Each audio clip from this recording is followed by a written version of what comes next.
All in here. Now here's a couple of terms that are going to be annoying to you. I remember learning this myself and thinking how annoying it was, especially when you're first learning about what oxidation and reduction are and trying to keep those definitions straight. And then somebody throws this at you. First of all, this is not annoying. This is how you know that a redox reaction happens. Anything that has an oxidation number that changes. And they're always working together. If one thing oxidizes, something else has to reduce. You can't have one without the other. But then there's this. The thing that oxidizes in the reaction, its oxidation number goes up. That thing is considered to be the reducing agent.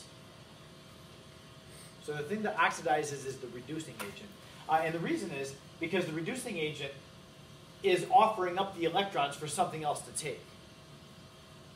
And then the thing that reduces is considered to be the oxidizing agent because it's allowing something to give up electrons.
Now, redox chemistry is super interesting to me.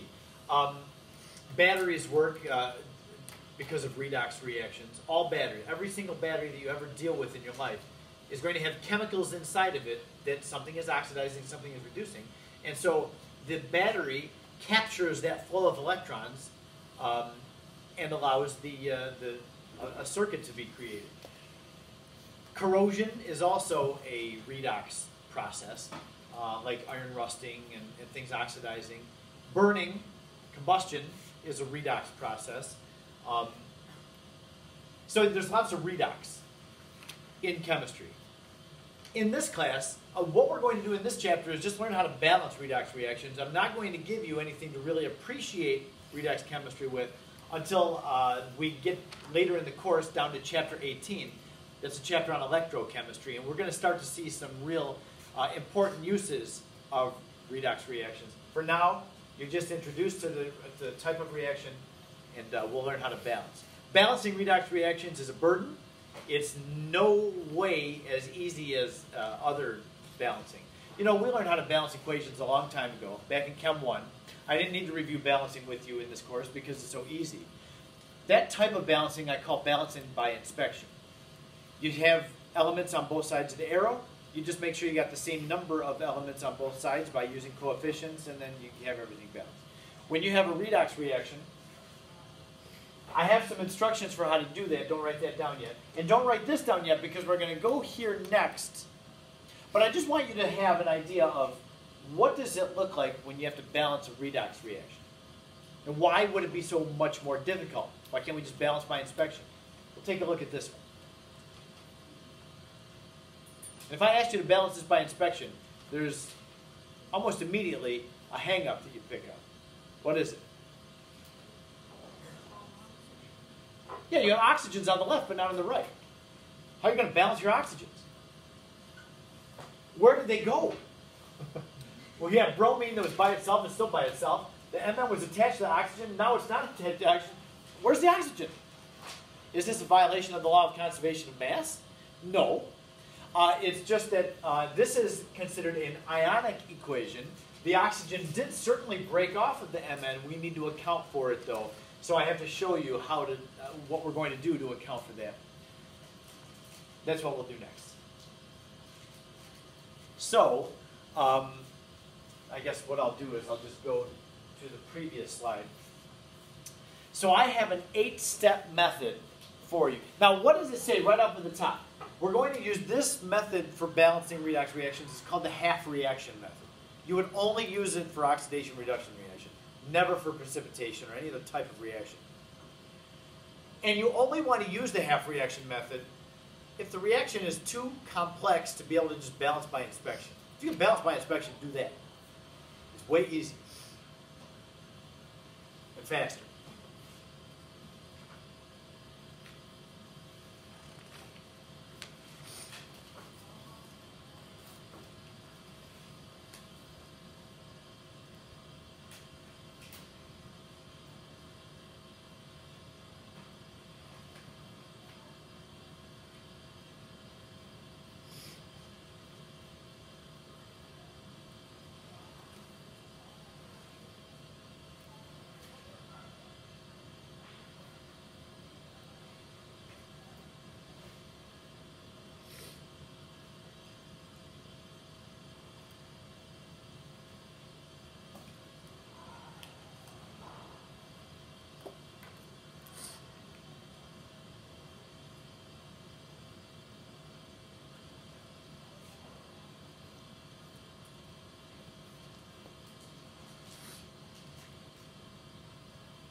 So this heading says, if the reaction occurs in acid. Redox reactions are either going to be happening in an acidic or a basic environment. There's times that they can exist in a neutral or happen in a neutral environment, but usually you need to be told whether it's an acid or a base. And because of that, if it's an acid, the reaction is going to take advantage of the hydrogen ions that are there in its environment and use some of those hydrogen ions. Likewise, if the reaction medium is a base, the reaction will take advantage of the hydroxide ions that are there. Will pull the hydroxide in from its surroundings and use those. And if you don't add acid or base to it, if it requires it, the reaction just won't happen. So we'll see that in the lab that we do on Wednesday. You're going to have hydrogen peroxide and potassium permanganate, and they'll be reacting with each other. If you forget to add the acid to one of your reactants, then nothing's going to happen. What you expect to happen is not going to happen because it requires those hydrogen ions. So I do want to warn you. I'm going to have you copy down 8 steps. None of it is going to make any sense to you. It's just going to be words up on the screen at first. I'm going to say write separate half reaction. What do you mean by writing half reaction? Well, I'm just going to totally let it hang for now. And then in the next example, when I go to the next slide and we actually go through it, I'll show you how to use all 8 steps. So just to understand, as we go through these, I'll be talking about it like you know what it is, but you won't have any idea, and you're not the only one. Nobody can understand this yet until we see an example. So step number 1 is that you're going to take your chemical equation, and you'll write a half reaction for your oxidation and your reduction. Step number 2, once you have those half reactions written, you want to start to balance them. That's the whole goal, is to balance the equation. So you're going to balance each half reaction, all the elements other than hydrogens and oxygens. Don't do anything with them yet. They get their own step.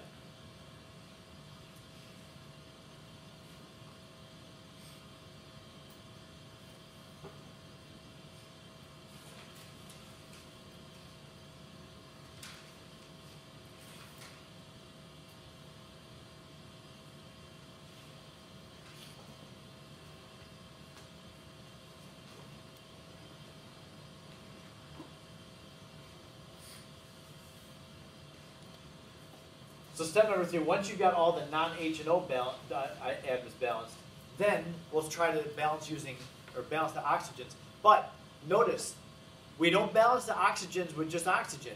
We need to use it in the form of water molecules. Turns out that the O-2, the oxide ion, is way too reactive. It just doesn't stay by itself. So it just grabs onto hydrogen ions and makes water. So if you need to add oxygens, that's what we saw on that unbalanced equation that we'll do next. We had oxygens on one side but not on the other. So we're going to have to use water molecules to account for the oxygens.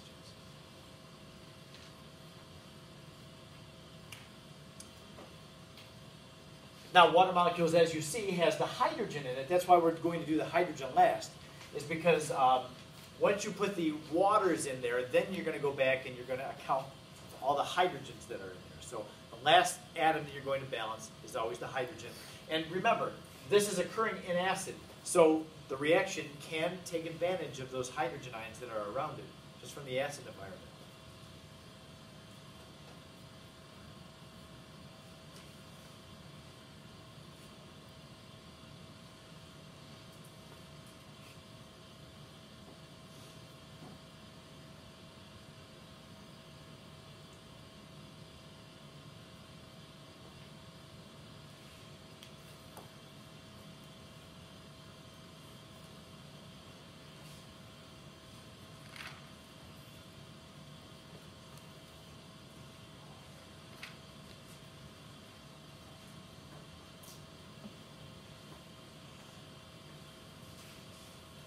Okay, now the next step that we're going to do, we've got both half reactions. We've got an oxidation half and a reduction half, and they're both balanced, except for, because remember, there's an exchange of electrons going on, it's going to turn out that the oxidation and reduction half reactions are not balanced in their charges.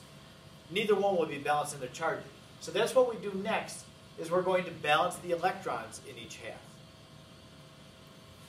And you're going to keep in mind that oxidation, by definition, is the loss of electrons. So electrons are going to be in the products of the oxidation half reaction.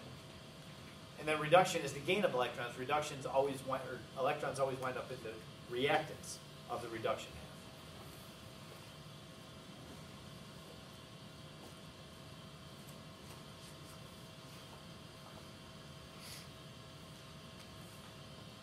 So we'll have time for 2 examples. By the second example, you'll see the process. And even though there's a lot of steps, it does seem to become intuitive.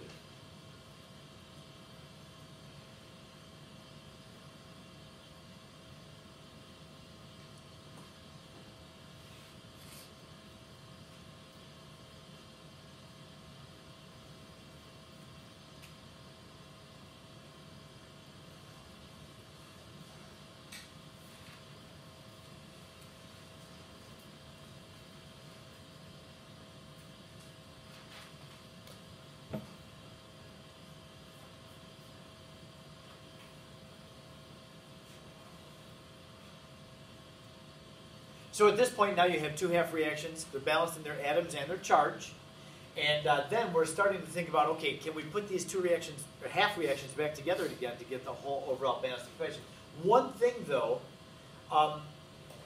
we need to make sure that the number of electrons given off by the oxidation equals the number taken in by the reduction. So we may wind up having to equalize those by using multiples of the 2 half reactions to get the number of electrons equal.